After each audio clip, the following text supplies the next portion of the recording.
Welcome to Unleash Your Inner Goldilocks, how to get it just right. Thank you so much for joining us for another episode with an amazing guest all the way from Cameroon. And you may ask, why is this called Unleash Your Inner Goldilocks? And why should I listen to this? Goldilocks is teaching us, even at her young age, how to make sure we get what we want out of life and live our purpose in a meaningful way, and how to get it just right. The food she eats, she wants to make sure it's not too hot, not too cold. The place she sits, the place she lays down, she wants to make sure it's not too hard, not too soft. Are we entering our world professionally and personally to get it just right? Are we self-aware enough to know how to get it just right? And are we contributing to society in a meaningful way so that collectively as humanity, we get it just right? And you're going to love our guest today, Ngeijung Prisca, all the way from Cameroon. She is professionally connected to sales and marketing, but from a real human contribution perspective. She's a STEM educator. She works with girls and women, and she's truly committed to bringing her craft to make a positive impact in her community and the surrounding communities through women and girls. And Ngeijung Prisca, welcome to Unleash Your Inner Goldilocks. Thank you so much for having me. I am so excited to be here with you today. Thank you so much. My pleasure. The work you do is what caught my attention. And the way you sit in your cultural integrity and your femininity to do what you do and bring that power into what you do. So talk to us about how you're able to take your sales and marketing capabilities and skills and help entrepreneurs, help women build their own economic viability. Thank you so much for that. Before I even talk about the sales, I want us to know that we work with Step Up One, and these are refugees in a refugee camp in Kenya that are being trained to help businesses across the world. So regardless of who they are, where they are, with the presence of internet, it is possible for us to sit anywhere we are and serve people and give them a boost to their activities. So that is what we do. So I work alongside a Step of the One, and we do, that is basically what we do. So, and it's equally exciting that while back in Cameroon, I have 10 women that are trained to be able to manage the digital space very well. These are women that are home because they're having babies. I can't go to work. These are women that maybe they're having challenges getting work, and we're able to give them that chance to sit where they are and still be of value or be of service and empower themselves financially as well, to be able to put something on their tables and while taking care of their kids. That is a beautiful way of doing this, and you're doing it in a mission congruent way. As a woman, you're giving women the opportunity to prioritize what matters and still build their nest egg and support their family. So that is music to my ears.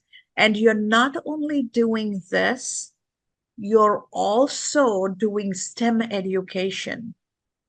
Talk to us a little bit about why you do STEM education and how you're able to lift up girls in society through STEM education. Okay, thank you. So when I went to university, graduated, I was also excited, believing and hoping that when I'll come back home or from school, life would just happen. I'll just get a job, be able to raise money, build my dream job, build my dream car, buy my dream car, build my dream house. But when I left from school and a host of many other, when we come back home, that is where reality hits. And this is because we go to school, we don't have the right orientation to be able to ask ourselves, why am I doing this? Why do I even want to do it? Where is it going to take me to in the next 2 years, in the next 3 years?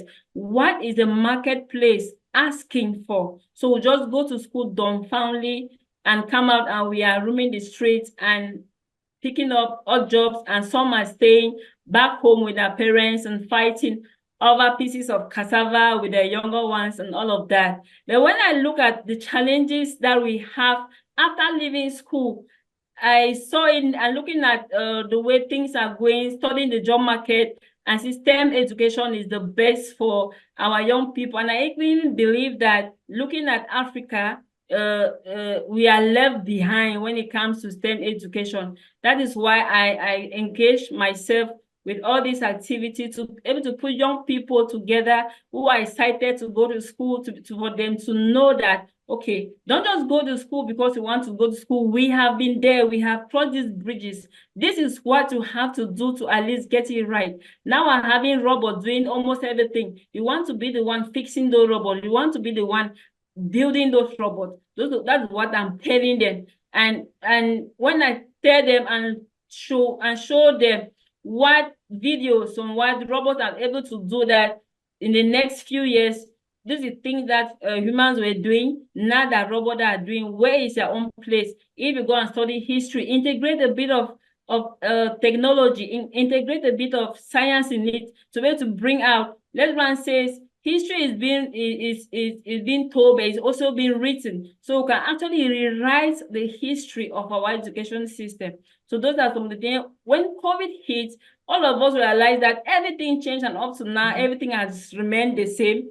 So we have to be proactive and look at the changes that are happening and go to school, because this is what is happening. Even you love history, as I earlier said, you want to make sure that what is changing, what new things are getting involved in history that can make a difference. So I want these young people to be able to rewrite history, make things different. So and I also equally want them to know that it is not because you're going to school and having a degree, you can come back and start making beautiful outfit like this, like the one I'm wearing. But you want to integrate, don't just do it like somebody who are not been to school. You want to make it differently and make it beautiful. You want to build a good customer service. You want to have a database and all of that. And that is the things I am discussing with the young people. And it's exciting to know that last year when I gathered a group of young people and we had the conversation, two of them took different decisions. They were going to school saying, no, I want to go and do computer maintenance. I want to go and do computer science. And I think it's helping them right now. So that is some of the reasons why I decided to hold the hands of the young people to say, okay, I have crossed this bridge. These are the challenges, no? Face different obstacles, don't face the same obstacles that I have faced before. That is amazing. And I love the fact that you are creating opportunities through STEM. You're introducing opportunities to them that they were not thinking of. Sure. And so all of this is going to make a difference as they grow into adulthood, and they're going to make career choices based on what they didn't even know when they were younger. So kudos to you for doing this. How can other people help you? How can others be a part of supporting you in this journey? Because you're right, Africa needs a lot of investment, and collectively, the rest of the world has to turn around and help invest, because a lot of wealth in the world was built on the back of Africa. How do we get back? How do we give back? And how do we build Africa, knowing that Africa is one of the fastest growing continent with the highest number of young people in the world. And the youth generation is going to come from the African continent. How do we then, as humanity, support that and sustain it so that the world becomes a better place, because we have the youth coming out of Africa, being able to live and function and innovate and grow? Thank you for that. for a long time we have talked the talk and not walk the talk. So I think that this is the time that we have to put our hands together to make things happen. And therefore this, just than for me to just go out there and tell them you can do this, you can do this, we can actually build a school where we train these young people to actually do the things that we're telling them to do, not just tell them, but show them, okay, this is how it should be done, this is the way it should be done, that is the best way. When it comes to STEM education, we can help. We got what right here, Randy, the founder of Lead Girls Africa, a couple of days ago, we're discussing and we said, okay, this is the time for us to build a school that can train these young people to be able to shift the dynamics and start doing things and shape the face of Africa. I cannot wait to celebrate you, to support you, and amplify the work you do in the rest of the world. So please, please be a part of this community. Stay in touch with the community, because we have a lot of caring, compassionate men and women who believe in coming and investing in Africa. Because whether we realize it or not, whether we accept it or not, we all have roots from there. We all have roots from there. And connecting to our roots and making an impact in a place where we all came from is part of our responsibility, absolutely part of our responsibility. You also work with girls through not-for-profit organization, and there is a specific organization I am interested in talking to you about. You'd work with Lead Girls Africa. Educate us and the community on what Lead Girls Africa is and what you do there, because then we can figure out how others can facilitate or partner in bringing some success and add value to what you're doing there. Okay, thank you. So it will be interesting to know that I am the 15th child of my father's 26 children. This is to tell us that I grew up in a large family, and I watched some of my sisters being sent off to marry. That was the custom by then, though now girls are allowed to fall in love and follow their hearts. But a couple of years ago, that was not the issue. So, and many girls in my sister, like I earlier said, we have 16 children, girls in my family. And out of the 16, I am the only one that have gone to school, have a degree, and I'm still doing courses here and there. Most of my sisters, the highest they have had is a diploma.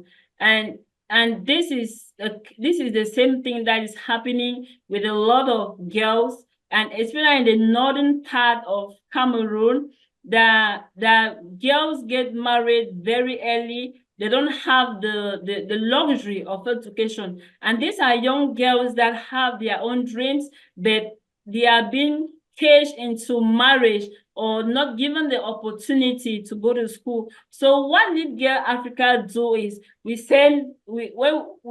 are able to send these girls to school. It's true that resources are limited, but we believe in the one girl at a time, changing the life of a girl at a time. So we pay their school fees. And for some girls, another thing that we do is we educate them on hygiene. It will be funny enough that we have a project that we call a Red Dot Project. Within the project, we give pads to girls and talk to them about hygiene, talk to them about menstruation. It will be funny to know that some of these girls, their parents are not bold enough to have these conversations with them, and they don't know what menstruation is all about. They don't know how to clean themselves when they're menstruating. They don't know that, okay, when I'm menstruating, what their parents will often tell them, say, if a boy tells you you're going to be pregnant, that is all the mother will tell her. They're not educated properly on what they should not do, what they should do, and all of that. So one thing that we'll do in Lead Girls Africa, we mentor these girls and we train them and we send them to school. And for the women, we have a lot of women that have the potential, but they are limited in resources. and it's difficult. Financial access is quite very difficult. So what we do with these women is we help them financially, support them financially to be able to continue managing their petty businesses. And though we are having a lot of challenges, because what we feel that these women need sometimes is not even what they need. So they will have a conversation with them to be able to help them look at what they actually like, so we can support them in that area. And another thing that we'll do with Lead Girl Africa, we give them a platform to be able to cry when they're in pain, to discuss. Once, a couple of years ago, we visited a school and we saw two beautiful babies, twins. But we were told that these children, their mother was raped before she gave birth to these children. Just imagine the stigma that the mother will go through in the community, and people would stigmatize her. They were letting these people know that no matter the challenges that you're going through, we are here, we will listen to you. So we'll give them a platform to cry out. They know that, okay, if I'm in pain, this is the person I can reach out to help. And another thing that we'll do is we'll reach out to women that are in need. Sometimes a woman just needs somebody to talk to. Sometimes they don't need something to eat. So we reach out to these women and support them. So these are some of the activities that Lead Girls Africa do. And they'll go to school, we educate children about career choices, we mentor them about certain boundaries and all of that. So those are some of the things that we do. That is such an important investment, because how a society treats girls, educate girls, and empower girls, that is directly correlated to the success of that society. Because it's the girls who are raising children, and educated, empowered mothers raise children who are empowered, who can be leaders. And it is beautiful for me to see and hear that you personally are involved in this. There are organizations doing this. And definitely let's keep the conversation going beyond this episode so that we truly build a support system. Absolutely. So you're doing so much. And you mentioned that you're the 15th child of 26 children in your family. And I just like, oh my God, my heart actually skipped a beat, right? I'm Sri Lankan. We don't have that many children. And we come from a very matriarchal society. Mother is the head of the household. Oldest daughter is raised to be the head of the household. Girls go and study. And when we get married, the man comes into our home. We don't go into a man's home. So it's very traditionally Sri Lankan Tamil. It is not how it's done in India. But Sri Lanka is very different. The first elected female head of state in the entire world came out of Sri Lanka in 1960. So to me, it was something I took for granted. I'm here in the United States now. The things I grew up with, I could not even imagine having in the United States, right? And when I see opportunities, when I see women in circumstances that you are and making a difference, it truly moves me to want to showcase that, to want to truly amplify that message and bring a support system around it. What propels you to keep doing this day after day after day? Because it's not always monetarily rewarding. It is not always appreciated. You're fighting against society and culture and norms. And yet something inside you moves you and compels you to do this. What is that? And how are you seeing yourself change the more you impact positively the lives of others? Thank you. So, I think I got inspired from the women in my community. And I strongly believe that families are just the tiniest fraction of the community's breadth. They are still the strongest, and women are the pillars of this foundation. Because in my community, when I was growing up, we always have the women come together and go to, when it was during farming time, they'll work in one woman's farm, and the next and the next. And when it was harvesting season, they would still do the same. This, though I was young and I saw these women doing this, and as a little child, I was just excited carrying a bag of corn on my head from one farm to another and taking it to the homes of these women. But these women were actually bleeding. They were not given the opportunity to live their life the way they want to. These were women with a lot of potentials. And I think that this is looking at history. I think that this is due to history, because back in the days when a man died, the brother would take over his family, including his wife. So the women had to just think that that is where their life ends. But I believe that they have a lot of potential. You telling me, okay, the first prime minister in the world that was a woman came from Sri Lanka. This is motivating. Why can't we have women in Africa that, or in Cameroon, that are prime ministers and all of that? We have all that leadership skills and potential, and also due to that experience growing up, then I saw the community, women in my community do this. I think that it is fast dying. And though we are here together doing something quite different, but again, we're setting a safe space for women to know that we got their back. I had talked about a rape case. This woman will not have anybody to go to, even if she wanted to cry. But now she knows that, okay, these are people out there that I can go to and cry, and they will not judge me. They're going to comfort me. They'll going to show me love. They'll be empathetic. They're going to help me sponsor my children. So these are some of the things that are actually motivating me do this. And then talking about education, just the fact that I looked at my sisters, and just a few have gone to school, and there are other children that have not even gone to school at all. Why can't I just get just one, motivate them, give back their dreams, let them go to school and do what they can do their life and transform the society, because they will not be transforming just themselves.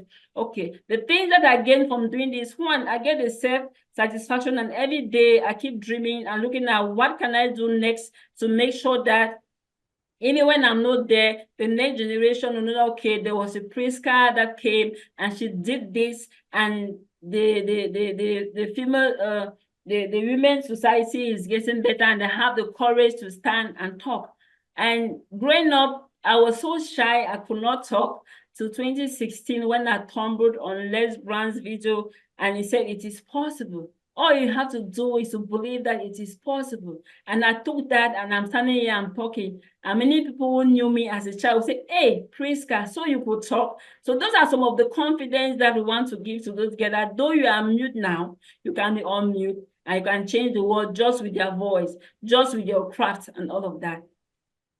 That is absolutely beautiful, Prisca. I am so delighted that we had the opportunity to talk. I know the community is going to love listening to this conversation. If anybody wants to reach out to you, what is the best way for them to connect with you? Okay, I am on LinkedIn, and I'm very active on LinkedIn. I'm very active on Facebook. So these are the two social media handles that I'm very active on. We will make sure when we release this video, they have access to both your LinkedIn and Facebook. And let's keep the line of conversation open, Prisca, because there are a lot of women around the world who want to step in, even men. There are a lot of humans in this world who want to be a part of that positive change. Let's keep expanding the circle, and let's bring as much hands on deck, whether it's human time or money or a little bit of both. Let's figure out how to do that. And thank you. Thank you for all you do. Thank you for having this conversation with me. And to our audience out there, you heard Prisca talk about the opportunities that are available and the positive ways we can impact girls and women, and therefore families and societies in Cameroon and other countries in Africa.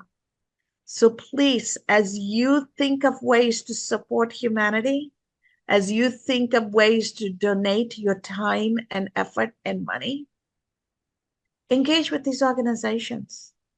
because the world becomes a better place when we can step in and help others and lift up others. And in that process, we end up lifting ourselves. We end up making this world Sure. a better place for us to live.